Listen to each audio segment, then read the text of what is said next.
naye basala ba scandale pona ba lembisa bato muso nga babongola mitema. C'est ça mission diable za nango bato ko simba. Mosana nzamba ka kofinga mutute aka pe ko sonte mais aka ko défendre ndebu makambo sainte doctrine. C'est ça. Yo bi mosana nzamba ya kofinga te ya ko défendre mamuteli sainte doctrine. Mais tozo mona conflit oza entre frère Patrice na notre prophète Denis Lessi. Qu'est-ce qui se passe? Le loba Denis Lessi aleki na YouTube ko kebi sa frère Patrice ko kebi sa même si Denis Lessi alobi que non wera maison mère bozo mona te er yango na loba nazo loba bo kebi sa na kombo la ngaité. Mais qu'est-ce qui se passe? Mais Patrice pour na question ba tourner Patrice ba journaliste toujours boza na situation songi ko tuna ka ba question pour na ko susciter ba débat ko susciter ba querelle. Batuni Patrice Boy. Est-ce que yoki nzembo yo ndeko na bino kuna beti ya pétage Patrice abone ko répondre to comprendre Patrice lelo aza ana dignité na makambo ko leka ndeko na biso Denis.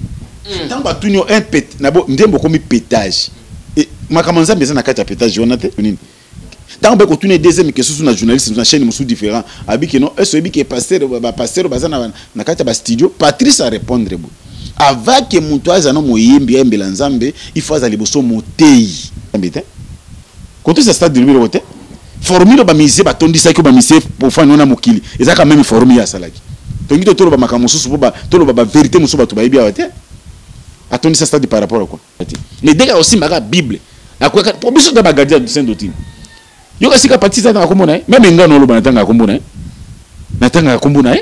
et puis na kotanga kango taki ya kosimba ka bible moko tika bible biki ngala saka nanga mupagano na ki diable filtre ki ngapona kwa mburu église na tiki nanga na zongeli mukili na zongi nanga identité nanga ndenge bandika kozonga po elo ni la saka po bobenga prophète.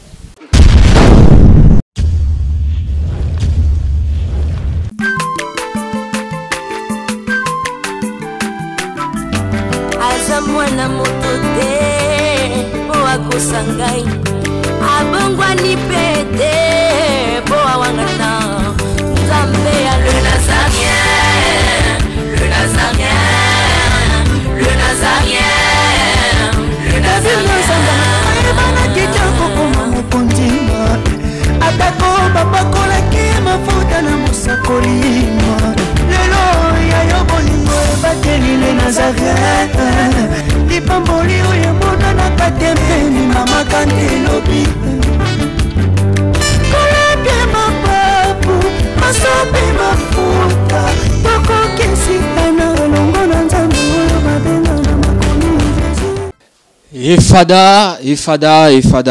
Fada, thank you Fada, chers amis fidèles, nous sommes toujours aux Oka Libako, qu'on a vu sur la carte chaîne Abino, il y a les Nazareth, la cadre émission Abino, table sainte, où ils a présenté par votre humble serviteur Dadi Moukoya. Je dis un grand merci à l'équipe Mobimba, il y a les Nazareth, je dis un grand merci à la servante de Dieu, Maman Tiffany Moukoya, pour la confiance au PC. Je dis un grand merci à Jodo Alphaza, pourquoi pas toute l'équipe, il y a les Nazareth, la petite vraiment merci et belé. Le lot table sainte, dans un Moko, il y a pasteur Moukoya avec les pasteurs Richard. Avec lui, nous allons nous entretenir tout au long de cette émission. Restez branchés, restez connectés dans votre chaîne Les Nazareth. Avant d'abord, on a présenté l'homme de Dieu, le pasteur Richard. On sait d'abord, on a régi à un cantique et des fiabans en Zambie, c'est la banane Zambie, le Kumu, le Sakomo Konzi, il y a la servante de Dieu. Avant qu'on a nos Sebino, sortie officielle, il y a le Sakomo Konzi. Bientôt, il est disponible dans la plateforme Nabino. J'espère que ça l'a bien. On sait à la régie, à vraiment cantique et des fiabans en Zambie, le Sakomo Konzi. Il y a la savante de Dieu, Matifani Mokwa, et puis on se retrouve après cette chanson.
Nazokatela nzambe le sako na sesiko. Nazokatela le sako siko kuna. Nalingi nakatela nzambe le sako. Le sako, le sako, le sako.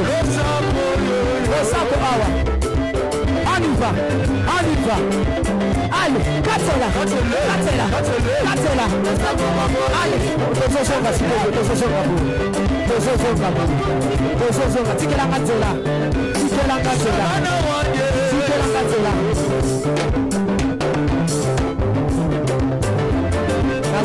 S'il vous plaît, yoka.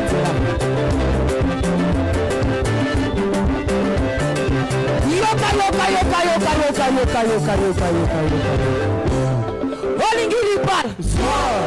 olingi kopot, olingi mosala, kona nini?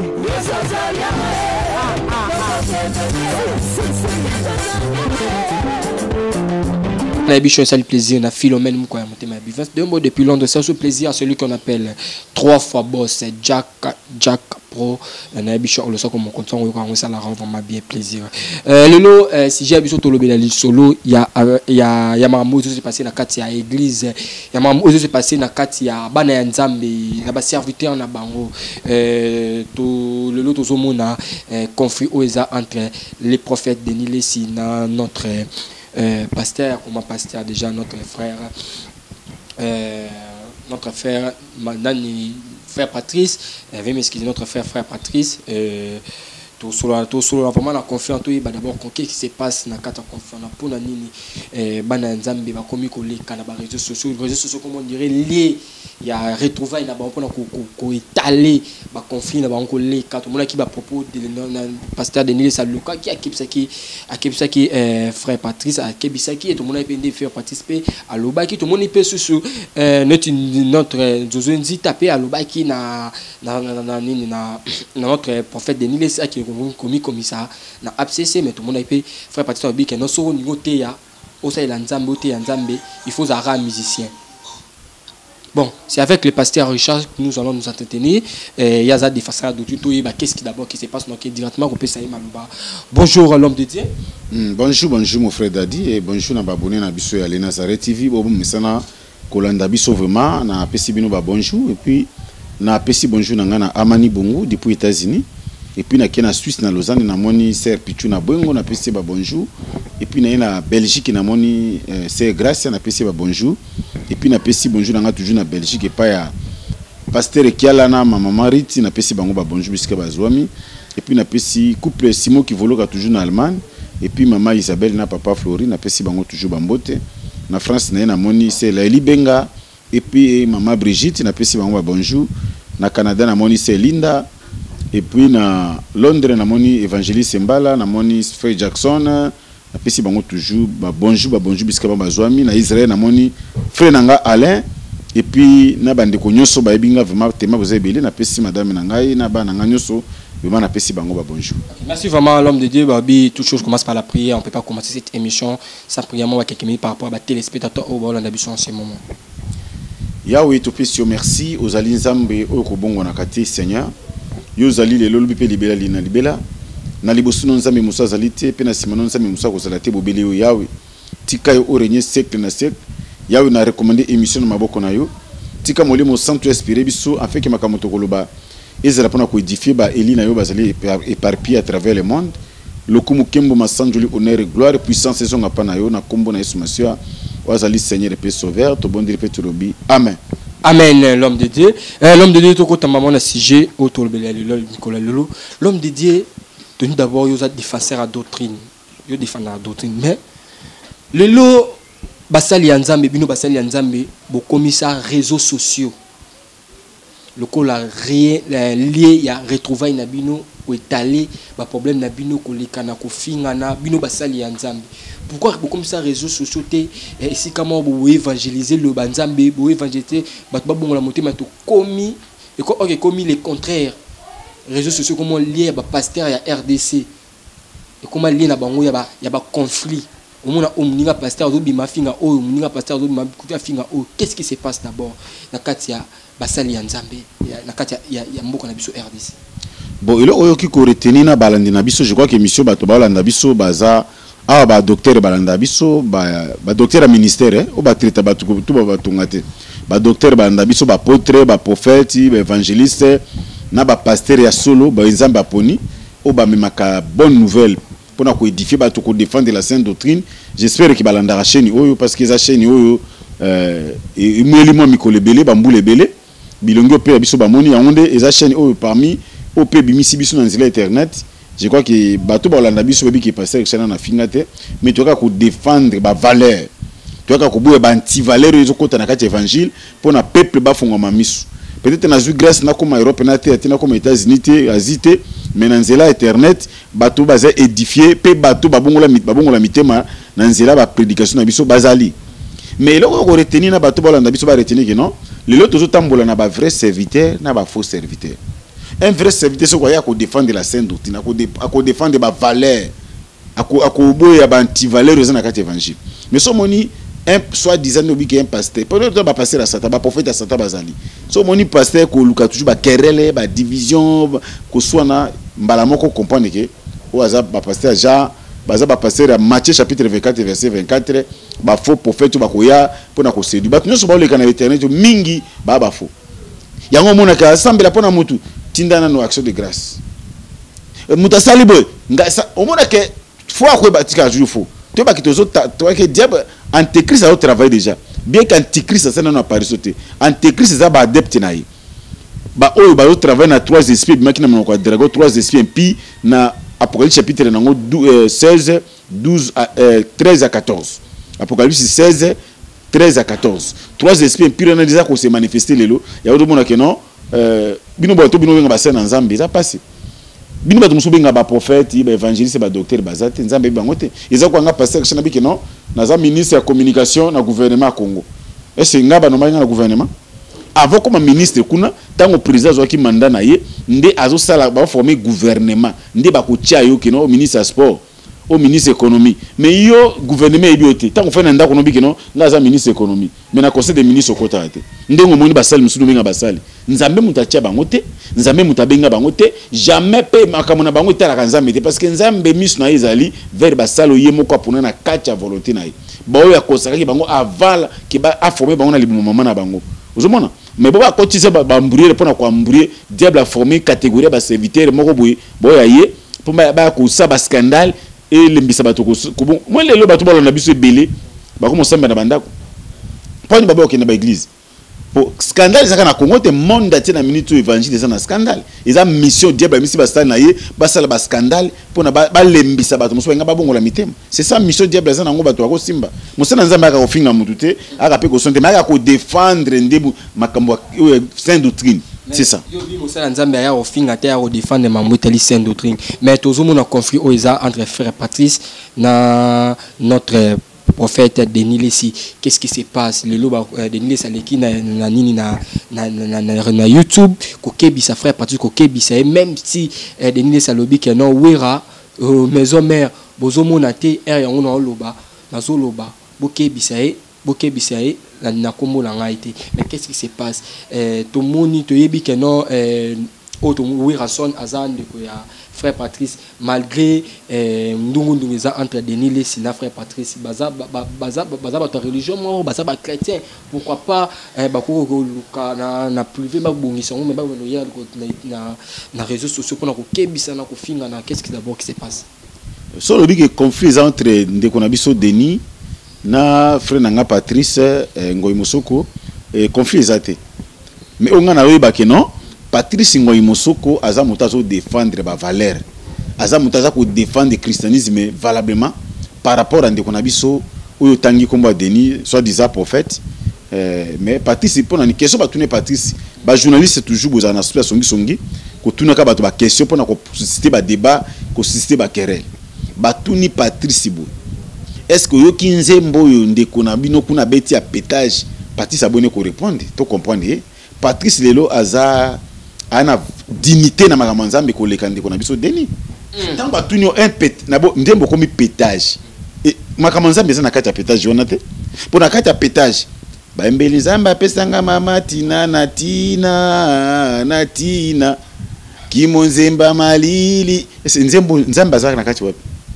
nze kaka na album pétage yango ba mbeli abedashu oyo aza ene circoncis oyo ayebi nzambe te kaka na kati album ngo ba mbeli Jatini Ngobila oyo etali nzambe te kaka na album ngo ba mbeli bombe soki nini esi makambo nzambe za na kati mais soki patisa koloba nini na biloko ba oyo za ba bêtise oyo za ke non abomination ekoti na lieu saint oyo ndeko na biso deni azosala parce que aza wana ba deni baza ba incarnation ya diable aza kutu pa mose na nzambe baza bato ba frère moko diable a créé a tie bango pona kwa mburi évangile un serviteur de Dieu au monde nzambe o muyembe akolo akwa ko yembela biso ba cantique ezali inspiré parce que biso to benga mito chanter ka ba cantique ezali inspiré parce que tant que biso ba chrétien tout ça kana deux cantiques to chanter les cantiques de Moïse et les cantiques de l'agneau mais tant que ba nzembo mo o ezo concerner makambo nzambe te siko ato tuninga ke no pétage na ko biso clairement bino lingi tala makambo nzambe to ça na ba hypocrisie te ngai na makambo nzambe na ko tikalaka ko masquer makambo te na ko tikala ko sa samba te ke na modifier évangile to esango pété pona to sepelisa mutu mobo soki rela bimaka yemba to mona pa passer be ba yemba rapé ba sala banzembo ezo ko édifier ba nzambe yebisanga siku même ezo journée zo tuna nga ba question na kati album pétage nini ezo ko édifier ba nzambe place wana ezo la sabe mutu ami bimisi identité ne ke ngaza kana nga nzambe te nazaka na ngai na sa musala maître na ngati na nga diable Lucifer o atindi ndeko pa kwa mburi évangile eza clair ce qui parti sa boya ki ko répondre yango aboya ki ne pas mona ki iloko ko eza ba question ba bible question bête akwa ko expliquer pétage ali sabatonini tant ba ko tune deuxième question sur na journaliste na chaîne musu différent abi que non est-ce que pasteur bazana na kati ba studio Patrice a répondre bo avant que mutu azana moyembi mbela nzambe il faut azali boso motei. Cela veut dire qu'on a langage à partir singo banini. Pour monter à ça, monter à maîtriser trois principes de doctrine. À maîtriser doctrine à sali,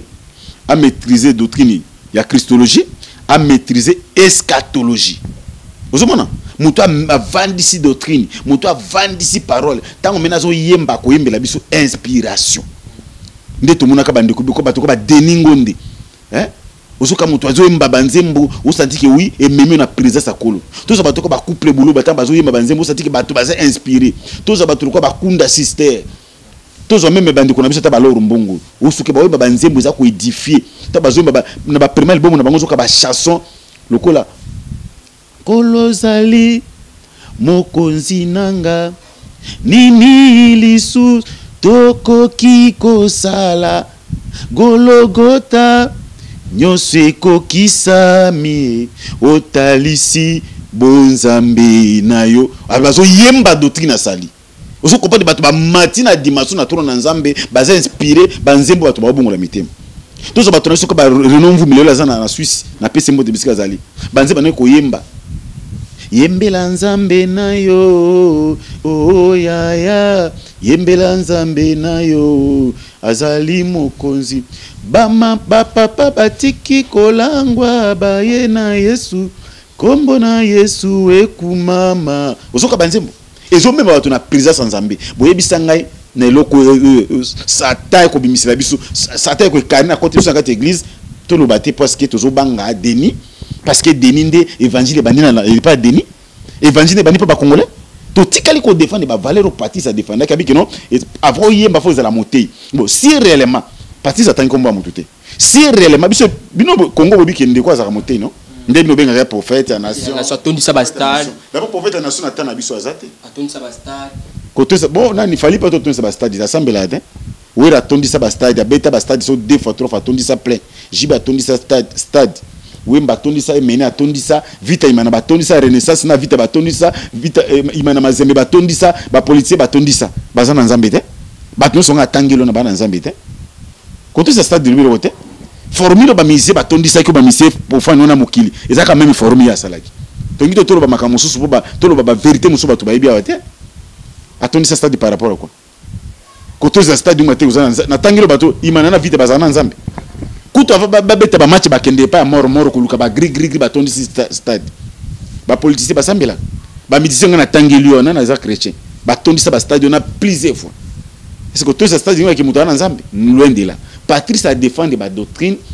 a défendre une sainte doctrine. Ta ba tuna bi ke moté avant te foza la avant oyemba foza la moté. Boye suis pour nani pas bi kazene moté té. Parce que yemo ko na ibe évangile té nini ya ko yembela bato. Ya moni pe na zembela ngobila. Tout ça azembela IGF aza flatteur. Un adepte à diable azo kusama makambo izo kusepisa évangile té to ba no betele maboko po yende évangile bandi pa na ye ou évangile bandi na ba congolais non dadi to bato mona bato bazo baté au moins que to ça mais mise to ça pour notre bato bolanda biso boya nzamba comprendre que pasteur oba makambo solo ce qui bino bo mona prophète et nation quel est prophète d'où la prophète pour les autres on a deux catégories de prophètes boya satan boya nzambi si côté nzambi ya satan ça côté ni pour mutako za netraité ndeko ti banda makamuna ye azana asena no sela nzambe te pe nzambe ayebi makamuna ye te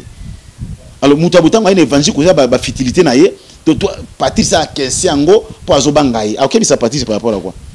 d'abord partir ça na dignité kendele na mona melulu te on la marque assemblée zo fonctionner ba tout monde a ti libanda mais o kende na mbolo ko na archi de Noé soit disant OK no tala soba etikali kaka moi si na mo ba semeki na ye batikali wana mona ba tubazana mais ye alobi ke adoke bisa bi ke non ye azane vrai OK bisa frère Patrice bi ke ce qui fait Patrice oyo kate azana ba secret na ye o robimisa ba secret frère Patrice cause que non notre frère Patrice ça la même na hypocrisie notre prophète Denis azane polé ya niso vivre na hypocrisie ta ba secret na bango nyonso on obi ke non tinda alobi ke non wera akebisa ndone parce que so ba secret bimi awa et la catastrophe abimisa ba secret to zela yango batisa na secret moko pété ndeko na deni alon lokuta makasi deni mata ko sa ba vidéo nazomona mutu pasteur moko ya santé kubanda ista kuna ti na première pasteur moko ya santé kendeke États-Unis tango ba bimisi mwana oya wangana na mbolo kona kama mama lupango ski église nezali a saint mona mama lupango wana mwana asundula mwana inane 8 mois banano kaloba soma ma pasteur auto kubala deuxième bureau azana Belgique kuna makambo ngindaki na na biango te yena no ba secret ye ba secret combien ça nango ils a problème tout est pas par exemple fait général tout est fait que général et critère avec batu batanga 1 Timothée chapitre 3 1 Tina 6 au mona critère avec ya remplir non babi ke avec azana mo simoko azala mutaba kuti te metande kwa mutaba kuti landa be mitale malamu biso va to bongo mitima to mila ba kuti ba miso to saka na sana sa kuti Bible bossi avec aki koza na kuti te amela ta goûter ata mo ndambo ya 20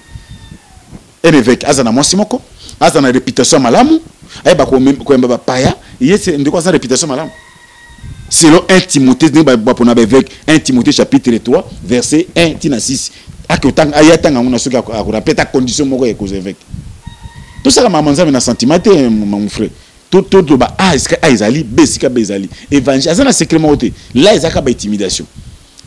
ce qui réellement avec mon sénanza ma okena ma parti ça tant comme on était ni essuyer pour na nini pour ayebi ki azama be ozo connaît qui c'est ça piqué connaît la fait ayebi o yazali ayebi identité na yako sabatute exactement ba mbrima nani ya sa santé abi parti ça tanga comme on était pas faire partie en tout cas tanga kombo na mon frère ngana autorisé tanga kombo na anzambeta so qui batanga comme on était attique la biso évangile na biso kimia attika bible akene ko sa makamuna ye na ba boîte de nuit isika na ba fondende ya basi bisika nyonso ya saka akende kuna muto tanga comme on a zati mais dès que aussi maka bible akweka pour biso da bagadia de saint doctrine yoka sika parti ça tanga comme on a même ngano lo banatanga comme on a natanga comme on a et puis na kotanga kango taki ya kosimba ka bible moko tika bible biki ngala saka nga mupagano na ki diable filtre ki ngapona kwa mburu église na tiki na nga na zongeli mokili na zongi na nga identité na nga ndenge bandika ko zonga po elo ni la saka po bobenga prophète apede mutu na kata ba boîte ya kota mutu ngo abanga no nzamba tana 2 jours apamba etambo na via sanctification te so mutu abwe to bakira ke pour exemple bobenga prophète par rapport à quoi je dis bisi ki yaki ndo komi comme ça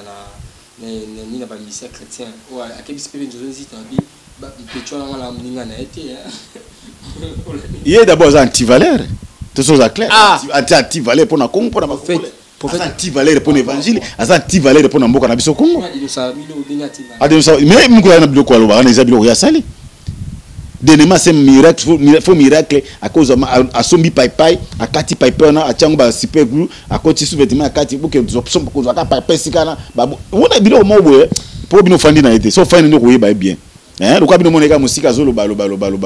d'abord yemoko abika za na fo yemoko d'abord conscience ozana dete moko ko sabango te témoin liboso nzambe bako saka été deuxième ça conscience na moko na kacha conscience na za sirki ngana za mose na nzambe te ata lobi na miso abato akosi bino mais conscience na yemoko reprocher na mose na nzambe te tant on loba peso atali vidéo yebi ki mtono basolo parce que bino ba congolais bolingi vérité te mais ngai pour l'évangile mon frère to komi tango to loba vérité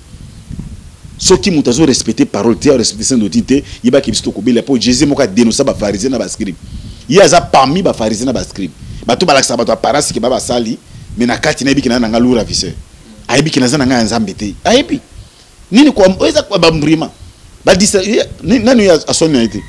ako abana maselo akokende na boye ba pasteur nyonso ya swani satanga bakomona na pekise bakomona bango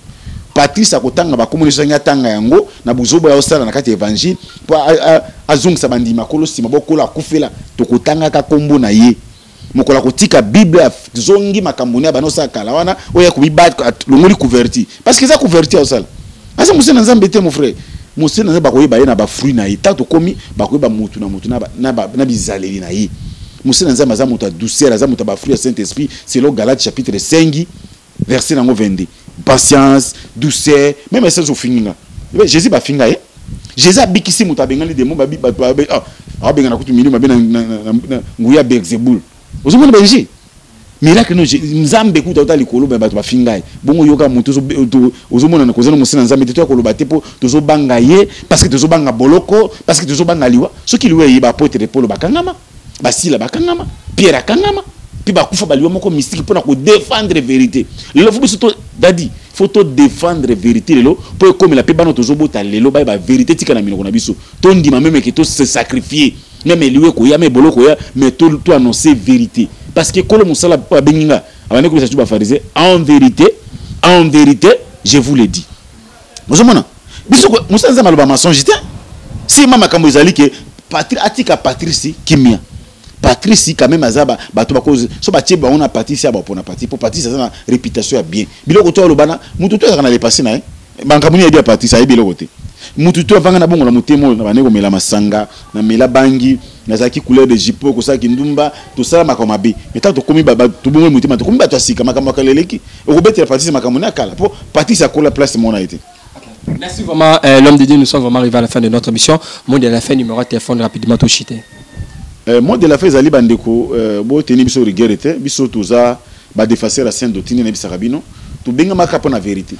Évangile c'est comme ba compromission te to tchelo ko leko nesika nango conflit mo na nzamba za muta ba conflit ngaso ko na salere muteko apôtre Pierre Paul abongoli motema na sima Pierre mais moko na monaki Pierre bana kulia na ba payo sa hypocrisie selon loi mosaïque a pas mela ki Pierre mba moko yo za hypocrite comment ko lia na ba payo parce que na loi ba juif ezako ko lia na païté a dénoncer qui ceux qui muta salere ba reprocher yo soko za mona nzamba solo kamona bongo na motema vraiment oyo komi mabe makasi to ko mona ba conflit na ba musique ya mokili ba comédien ba nani mais biso za photo mema évangile solo pona bato ba biso za la modèle biso za mokanda bato ko tanga bizena pe bato bongoli motema le sambo etika la kama lobate non bande ko bolanda biso ba bongo la mitema ba epinde ko na biso Denis Biskazali na esike atam so ko landa vi pas moto internet a bongo la motema tika biso ba distraction azonga na sa makamona o sala wana na ndenge maître na atindi atika évangile calme atika biso kimia to fana na kati évangile parti za na likamona été parti za tika liko finga été parti za tika ko tonga été ba question otulinga ba question na répondre selon que engagé ngai engagé ote engagé ngani na lobi na yebi makambo na lobi za te ki da koseli mutu na lobi onga na za na connaissance nango pe na yebi yango très bien et trop bien vraiment bandeko to komi na suka soko lingo benga pasteur Richard benga na piste 243 99 848 78 07 ce qui coule sur ma saisonité to kote na bino mbala sima kolo apambola bi. Voilà, nous sommes arrivés à la fin de notre émission. C'était votre humble serviteur Dadi Mukwaya. Je dis un grand merci à mon PDG, la servante dédiée, Maman Tiffany Moko pour la confiance au PCA. Je dois un grand merci à Gédéon Ozaki Nassima Kamani, toujours dans le Banasuka émission. Bafwa, Bachala, Vitamine Koli. On se retrouve à la prochaine. Bye bye.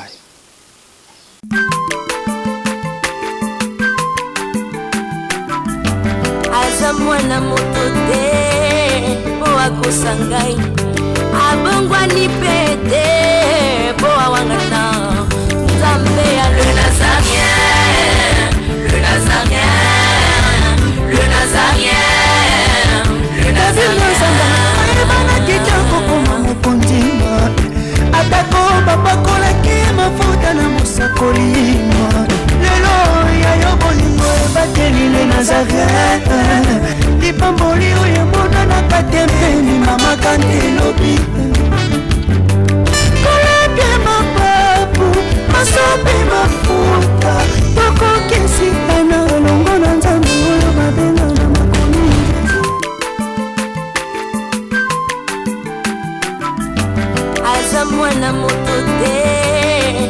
akosa ngai